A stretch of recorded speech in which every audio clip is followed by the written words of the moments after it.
మత్తయి సువార్త 25వ అధ్యాయం 21వ వచనం.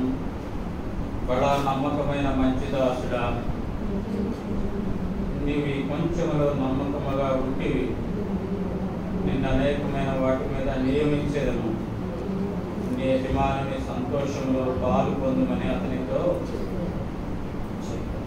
తిరిగి 23వ వచనం కూడా అదే మాటలు ఉండటాన్ని మనం గమనిస్తాం. తిరిగి లూకా సువార్త 16వ అధ్యాయము 10వ వచనంలో ఒక మాట ప్రభువారు అక్కడ చెప్తా ఉన్నట్లుగా మనం చూస్తాం. లూకా సువార్త 16వ అధ్యాయము, మిక్కిలి కొంచెంలో నమ్మకముగా నుండువాడు ఎక్కువలోనూ నమ్మకముగా ఉండును, మిక్కిలి కొంచెంలో అన్యాయముగా ఉండేవాడు ఎక్కువలోనూ అన్యాయముగా. కాబట్టి కొంచెంలో నమ్మకంగా ఉంటే ఎక్కువలో కూడా మనం నమ్మకంగా ఉండగలం. కొంచెంలో నమ్మకంగా లేకపోతే ఎక్కువలో నమ్మకంగా ఉండలేము. అందుకే ఈ మత్తయి సువార్త 25వ అధ్యాయంలో ఆ యజమానుడు ఒకనికి 5 తలాంతులు, ఒకనికి 2, ఒకనికి 1 ఇచ్చి దేశాంతరం పోయినట్లుగా మనం చూస్తాం.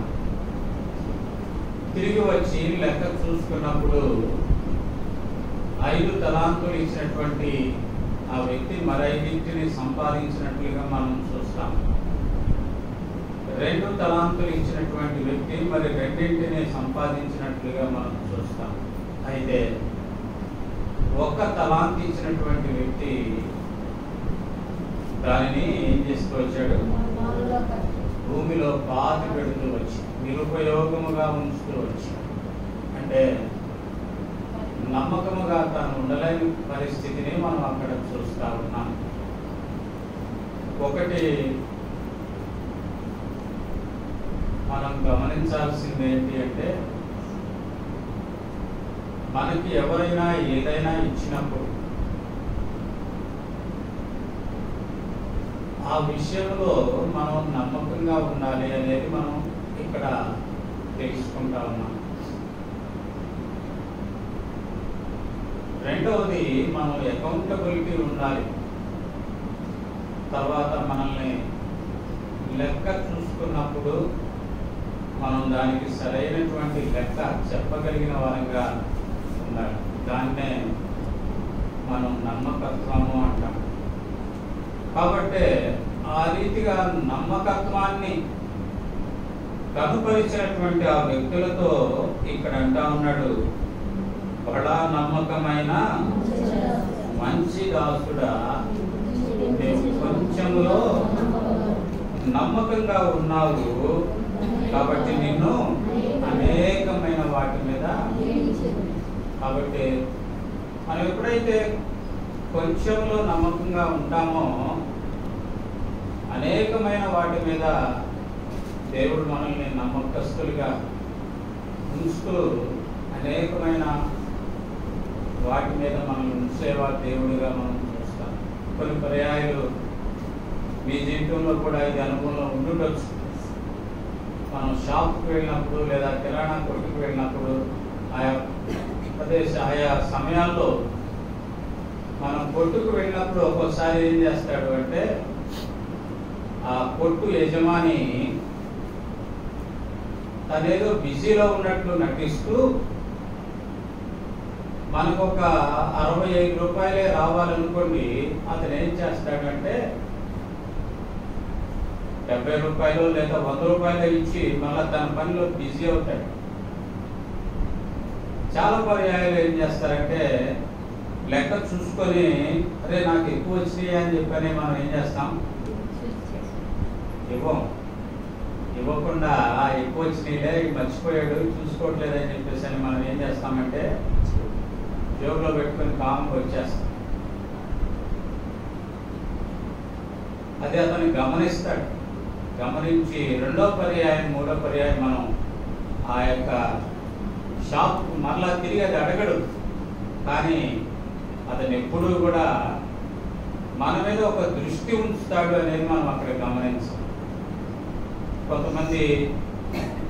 కొన్ని పర్యాయాలు కొంతమంది దేవుని బిడ్డలు ఏం చేస్తారు అంటే, ఒకవేళ అలా ఎక్కువగా వస్తే కనుక అతనితో ఏం చేస్తారు అంటే, ఇదిగో నువ్వు నాకు ఇవ్వాల్సింది ఇంత, నాకు ఇంత ఇచ్చావు, ఇదిగో అని రిటర్న్ ఇస్తారు. కాబట్టి ఆ విషయాల్లో మనం నమ్మకంగా ఉన్నప్పుడు అతడు మన విషయమై ఇతను నమ్మకస్తుడు అనేది మన విషయమై నమ్మిక కలిగి ఉంటాడు. కాబట్టి ప్రభువు కూడా మనకి ఇచ్చినటువంటి వాటిలో మనం నమ్మకంగా ఉండాలి అనేది, మనకి ఏదైతే ఇస్తూ వచ్చాడో, ఉదాహరణకి మనం పొలం పనికి వెళ్ళాం, లేదా మన ఉద్యోగానికి వెళ్ళాం, మనం ఎక్కడికైనా వెళ్ళినప్పుడు మన బాధ్యత మనం నమ్మకంగా నెరవేర్చగలిగినప్పుడు దేవుడు మన విషయమైనటువంటి కన్సర్న్ లేదా బాధ్యత కలిగినటువంటి దేవుడుగా ఉంటాడు. తద్వారా అనేకమైనటువంటి వాటి మీద నియమిస్తాడు అనేది మనం ఇక్కడ చూస్తా ఉన్నాం. కాబట్టి అట్టి నమ్మకత్వాన్ని మనం కనపరచాలి అంటే, మనం ఏ విషయాల్లో నమ్మకమైన స్థితిని మనం కలిగి ఉండాలి అంటే, దేవుని వాక్యంలో ఒక 7 విషయాలు మనం చూస్తాం. 7 విషయాలు మన వ్యక్తిగత కుటుంబ సంఘ జీవితంలో మనం నమ్మకంగా ఉండటానికి కావలసినటువంటి ఒక 7 విషయాలు దేవుని వాక్యంలో వ్రాయబడుతూ వచ్చినాయి.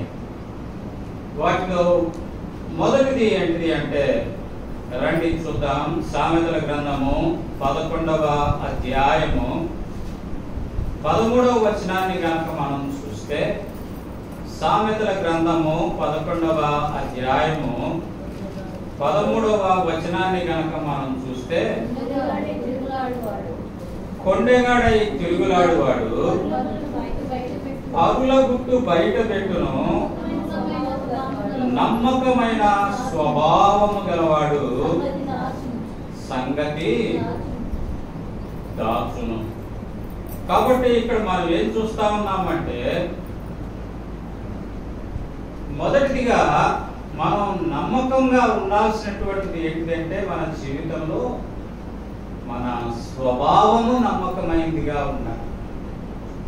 మన స్వభావము నమ్మకమైందిగా ఉన్నప్పుడు మన నమ్మకత్వం అనేటటువంటిది తెలియపరచబడుతుంది, దేవుడు గ్రహిస్తా ఉన్నాడు అనేది మనం చూస్తాం. కాబట్టి స్వభావం మనది నమ్మకంగా లేకపోతే మనము బడా నమ్మకమైన మంచి దాసుడా అని అనిపించుకోలేము. కాబట్టి మన స్వభావము నమ్మకమైనదిగా ఉండాలి. ఎందుకు స్వభావం నమ్మకమైనదిగా ఉండాలి అని దేవుడు అడుగుతా ఉన్నాడు, లేదా దేవుడు సెలవిస్తా ఉన్నాడు అంటే, మన యొక్క స్వభావము ఎలాంటిది అంటే, కొన్ని విషయాలు మనం చూద్దాం. రండి చూద్దాం. మన స్వభావం ఎలాంటిది అంటే, రోమీయులకు రాసినటువంటి పత్రిక 8వ అధ్యాయము 8వ వచనాన్ని కనుక మనం చూస్తే, రోమీయులకు రాసిన పత్రిక 8వ అధ్యాయము 8వ వచనం, కాగా శరీర స్వభావము కలవారు దేవుని సంతోషపరచనేరు. కాబట్టి మన స్వభావం ఏంటిదంటే శరీర స్వభావము అనేది మనం అక్కడ చూస్తా ఉన్నాం. శరీర స్వభావం, ఈ శరీర స్వభావము ఎలాంటిది అంటే, ఇక్కడ మనం చూసింది ఏంటంటే 8వ అధ్యాయంలోనే 8వ వచనంలో, అది దేవునిని సంతోషపరచనేరదు. అంటే అది నమ్మకంగా ఉండదు.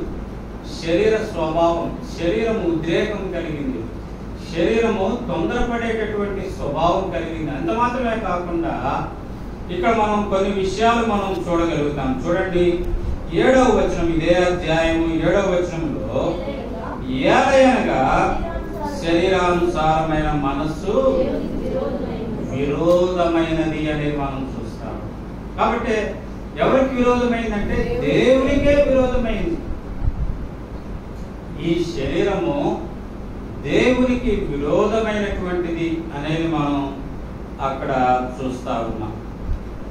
రెండవదిగా కనుక మనం చూస్తే 7వ వచనంలోనే తర్వాత భాగంలో అది దేవుని ధర్మశాస్త్రమునకు లోబడదు, ఏ మాత్రము లోబడనేరు. అంటే రెండవది ఏంటంటే ఈ యొక్క శరీర స్వభావం ఎలా ఉంటుంది అంటే దేవుని యొక్క వాక్యానికి, దేవుని వాక్కుకు లేదా దేవుని మాటకు లోబడేటటువంటిది కాదు.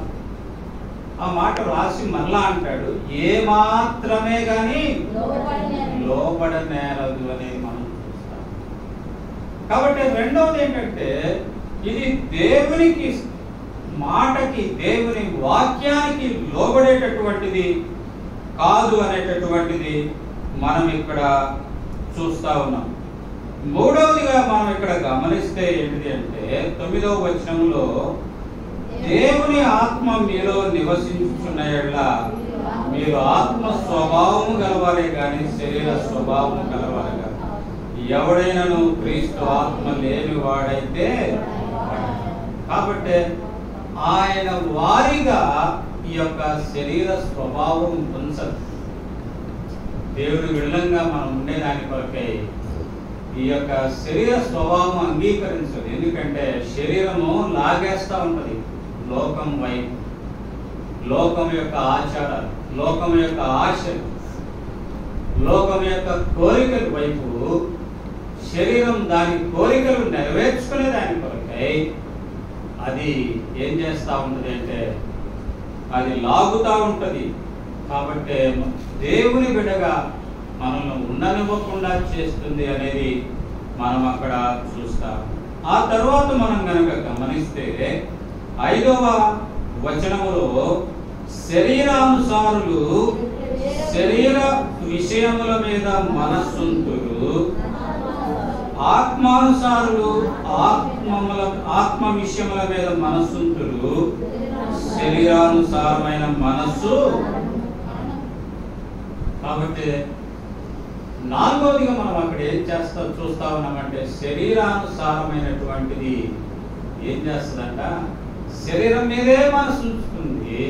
తత్ఫలితంగా దేవుని పైన మనసు ఉంచకుండా చేస్తుంది, దేవుని వైపు మన మనసు లగ్నము కాకుండా చేస్తుంది. ఆ కారణం చేత మరణానికి అప్పగించబడే వారంగా ఉంటాడు, మరణానికి అప్పగించబడే వారంగా. కాబట్టి దేవుడు నిన్ను నన్ను సృజించిన ఉద్దేశం మరణం కొరకై నిన్ను నన్ను సృజించలేదు. కానీ ఎప్పుడైతే శరీర కార్యం అనేటటువంటిది మానవుని జీవితంలో ప్రవేశించిందో సర్పము ద్వారా, సాతాను ద్వారా, తత్ఫలితంగా మాత్రమే మరణం అనేటటువంటిది ఈ యొక్క మానవుని జీవితంలో ప్రవేశించినట్లుగా చూడండి. కాబట్టి శరీరానుసారమైనటువంటిది ఏంటంటే మరణం అనేటటువంటిది మనం అక్కడ చూస్తా ఉన్నాం. తర్వాత మనం ఇక్కడ చూసాం శరీరానుసారులు శరీర విషయం మీద, శరీరం మీదే మనసు, శరీరము శరీర కార్యాలు మనకు తెలుసు కదా. శరీర కార్యాలు ఏంటి? శరీర కార్యాలు శరీరానుసారమైన కార్యములు ఏమనగా గలతీయులకు రాసిన పత్రిక 5వ అధ్యాయంలో మనం చూస్తాం కదా. ఏంటది? కక్షలు, క్రోధాలు, విమతలు, అభిమతాలు, జారత్వము, అసూయ, ద్వేషము, విగ్రహారాధన, ఇవన్నీ కూడా శరీరానుసారుల యొక్క జీవితంలో ఉంటాయి. తత్ఫలితంగా అవన్నీ దేవునికి విరోధమైనటువంటివి, దైవికమైన స్వభావానికి విరోధమైనటువంటివి. ఆ కారణం చేత అవన్నీ కూడా మరణానికి దారి తీసేటటువంటివిగా మనం ఉంటామన్నట్లుగా మనం ఆరోదిగా కనుక మనం చూస్తే అక్కడే మనం చూడగలం. 4వ వచనము చివరిలో మనం చూస్తాం, దేవుడు తన సొంత కుమారుని పాప శరీరాకారముతో పంపి ఆయన శరీరమందు పాపమునకు శిక్ష, అంటే శరీరానుసారమైనటువంటి దానికి ఏముంది? శిక్ష ఉంది. కనుకనే ఆ శిక్ష నీవు నేను పొందకుండా ఉండేదాని కొరకై దేవుడు తన ప్రియ కుమారుడైనటువంటి యేసుక్రీస్తు ప్రభువారిని ఈ లోకానికి పంపించి, మానవ శరీరాకారముతో ఆయన ఈ లోకానికి పంపించి ఆయన శరీరం పైన సర్వమానవాళి యొక్క పాపాలని ఆయనపై మోపటం ద్వారా ఆ శిక్ష అంతటిని తన కుమారునిపై వేసి నీ నా జీవితాలకి పాప క్షమాపణ అనుభవాన్ని లేదా శిక్ష నుండి విడుదలని మనకి అనుగ్రహించినట్లుగా మనం చూస్తాం.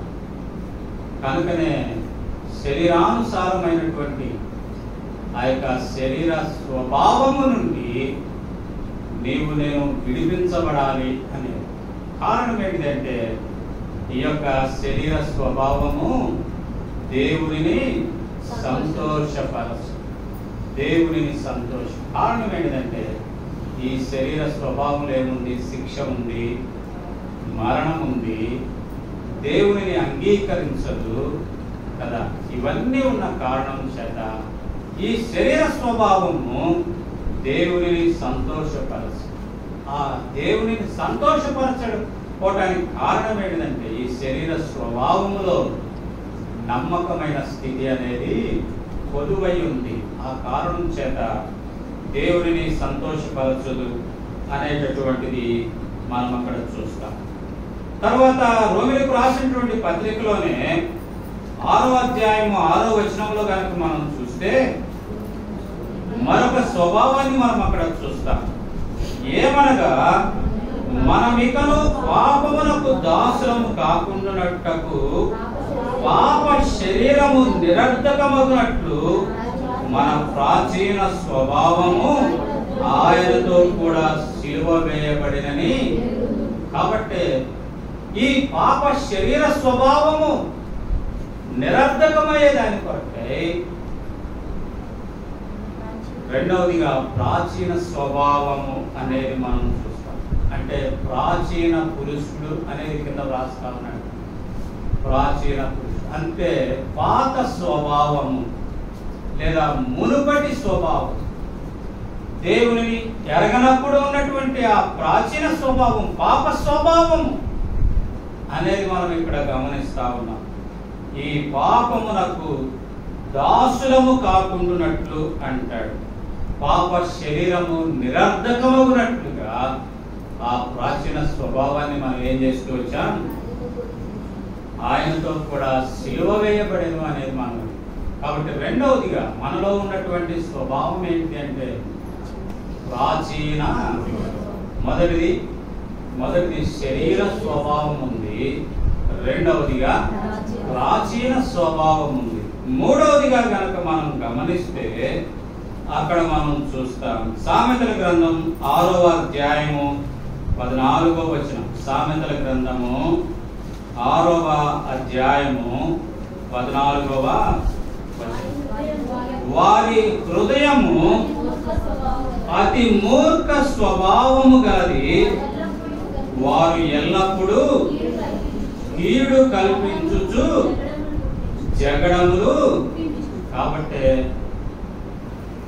మూడవ స్వభావం మనలో ఏముందంటే మూర్ఖ స్వభావం, అతి మూర్ఖ స్వభావం. మూర్ఖ స్వభావం కాదంటా ఉంది, అతి మూర్ఖ స్వభావము అంటాం కదా. మనందరికి తెలుసు, మనం మాట చెప్పినప్పుడు ఎవరైనా వినకపోతే మూర్ఖుడా కదా, చెప్పింది చేయకపోతే మూర్ఖుడిలాగా ప్రవర్తిస్తా ఉన్నామంట. అంటే దాని అర్థం ఏంటిదంటే అది అవిధేయతకు సాదృశ్యంగా మనం చూస్తాం, మాట వినని తనానికి సాదృశ్యంగా మనం చూస్తాం. కాబట్టి మూడవదిగా మనం ఏం చూస్తా ఉన్నామంటే మూర్ఖ స్వభావము అనేటటువంటిది చూస్తా ఉన్నాం. మూర్ఖ స్వభావం మనం చూస్తాం. ఈ మూర్ఖ స్వభావాన్ని బట్టి అతడు ఏం చేస్తా ఉన్నాడు చూడండి. మూర్ఖ స్వభావాన్ని బట్టి జగడములు, కీడు కల్పించుచు జగడములు. కాబట్టి మూర్ఖుడు చేసేటటువంటి పని ఏంటంటే కీడు కల్పిస్తూ ఉంటాడు. జగడములు అంటే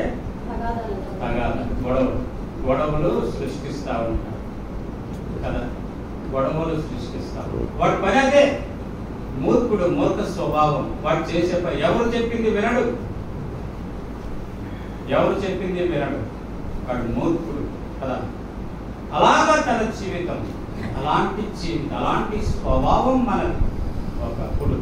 మూడవదిగా మూర్ఖ స్వభావము అనేది మనం చూస్తాం. నాలుగవదిగా యోహాను సువార్త 8వ అధ్యాయము 44వ వచనాన్ని కనుక మనం గమనిస్తే, మీరు మీ తండ్రి యగు అపవాది సంబంధులు, మీ తండ్రి దురాశలు నెరవేర్చగోరుచున్నారు. ఆది నుండి వాడు నరహంతకుడై ఉండి సత్యమందు నిలిచిన వాడు కాడు. వాని యందు సత్యమే లేదు. వాడు అబద్ధమాడినప్పుడు వాని స్వభావముననుసరించియే మాట్లాడును. వాడు అబద్ధికుడును, అబద్ధమునకు జనకుడునై ఉన్నాడు అనేది మనం అక్కడ చూస్తాం. నాలుగవదిగా మన స్వభావం ఎలాంటిది అంటే అబద్ధముతో నింపబడిన లేదా అబద్ధముతో కూడిన స్వభావం. అందుకే అక్కడ రాస్తాడు, సత్యమే లేదంటాడు. సత్యమే లేదు అని అంటాడు కదా. వాడు సత్యమందు నిలిచిన వాడు కాడు. వాని యందు సత్యమే లేదు. వాడు అబద్ధమాడినప్పుడు తన స్వభావమును అనుసరించే. కాబట్టి నాలుగవదిగా ఎటువంటి స్వభావము అంటే అబద్ధమాడే స్వభావం లేదా అపవాది యొక్క స్వభావం. అబద్ధమునకు జనకుడు అని రాయబడింది. అతను అబద్ధానికి జనకుడు అంటే తండ్రి, అబద్ధానికి వాడే తండ్రి. కాబట్టి నాలుగవదిగా మనం ఏం చూస్తా ఉన్నామంటే అబద్ధం ఆడేటటువంటి. ఐదవదిగా మనం చూద్దాం. ఐదవదిగా మనం కనుక గమనిస్తే అక్కడ వ్రాయబడతా ఉంటుంది, గమనించండి. పేతురు రాసిన 2వ పత్రిక 2వ అధ్యాయము 12వ వారైతే కొట్టబడి చంపబడుటకే స్వభావ సిద్ధముగా పుట్టిన వివేక శూన్యములకు మృగముల వలె ఉండి తమకు తెలియని విషయములను గూర్చి దూషించుచు దుష్ప్రవర్తనకు ప్రతిఫలముగా హాని అనుభవించుచు తాము చేయు నాశనముతోనే తామే నాశనము పొందుదురు అనేది మనం ఇక్కడ చూస్తాం.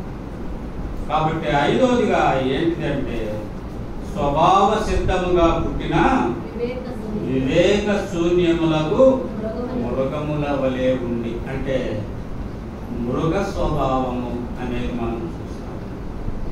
ఐదవదిగా మృగ స్వభావం ఏం చేస్తూ ఉంటుంది అంటే దూషిస్తూ ఉంటుంది, హాని పొందుతూ ఉంటుంది, నాశనము అనేటటువంటిది. మృగము మనకు తెలుసు. మృగానికి మన ఎదురుగా వెళ్ళగలమా కదా? వెళ్ళి మృగం లాగా ఉంటాడు కదా. మనం చాలాసార్లు అంటాం కొంతమంది, అదే మృగంలాగా ప్రవర్తిస్తూ ఉన్నావు కదా కదా. అలాంటి స్వభావం మన జీవితాల్లో మనం కలిగి ఉన్నటువంటి స్వభావాల లాంటివి. ఏంటి ఆ స్వభావం ఒకసారి చెప్పండి. మొదటిది శరీర స్వభావము, రెండవది ప్రాచీన స్వభావము, మూడవది అతిమూర్ఖ స్వభావము, నాలుగవది అబద్ధముతో కూడిన స్వభావము, ఐదవదిగా మృగ స్వభావం. ఇలాంటి ఈ స్వభావం కలిగినటువంటి మన జీవితాల్లో మనం నమ్మకస్తులంగా ఉండేదాని కొరకై ప్రభు అంటా ఉన్నాడు. యెహెజ్కేలు గ్రంథము 36వ అధ్యాయము 26వ వచనంలో, యెహెజ్కేలు గ్రంథము 36వ అధ్యాయము 26వ వచనంలో మనం గమనిస్తే కనుక నూతన హృదయం మీకు ఇచ్చేదను, నూతన స్వభావము మీకు కలుగజేసేదను, రాతి గుండె మీలో నుండి తీసివేసి మాంసపు గుండెను మీకు ఇచ్చేదను అనేది మనం అక్కడ చూస్తాం. కాబట్టి ప్రేమ కలిగినటువంటి ఆ ప్రభు మన జీవితాల్లో ఉన్నటువంటి ఈ ఐదంతల ఈ భయంకరమైనటువంటి స్వభావాల ద్వారా పొందుతా ఉన్నటువంటి నష్టాలు, వాటి ఫలితంగా మరణానికి మనం పరిగెడతా ఉన్నప్పుడు ఆ ప్రేమ కలిగినటువంటి ఆ దేవుడు నా జీవితాల్లో తను అంటా ఉన్నాడు, నూతన హృదయము నూతన స్వభావాన్ని మీకు ఇస్తాను. రాతి గుండె అంటే మనం చూసినటువంటి స్వభావాలన్నీ రాతికి, కఠినత్వానికి సాదృశ్యమైన స్వభావాలు. ఆ స్వభావాన్ని తీసివేసి మాంసపు గుండెను ఇస్తాను అంటా ఉన్నాడు. అని ఊరుకున్నాడా అంటే చూద్దాం రండి. తీతు పత్రిక 3వ అధ్యాయము, తీతు పత్రిక 3వ అధ్యాయము 5వ వచనం, మనము నీతిని అనుసరించి చేసిన క్రియల మూలముగా కాక తన కనికరము చొప్పుననే పునర్జన్మ సంబంధమైన స్నానము ద్వారాను పరిశుద్ధాత్మ మనకు నూతన స్వభావము కలుగజేయడం ద్వారాను మనలను రక్షించెను అనేది మనం. కాబట్టి యెహెజ్కేలు గ్రంథంలో చెప్పినటువంటి ఆ మాట, నూతన హృదయం నీకు ఇస్తా, నూతన స్వభావాన్ని నీకు ఇస్తానని చెప్పినటువంటి ఆ మాట మనం ఇక్కడ చూస్తా ఉన్నాం.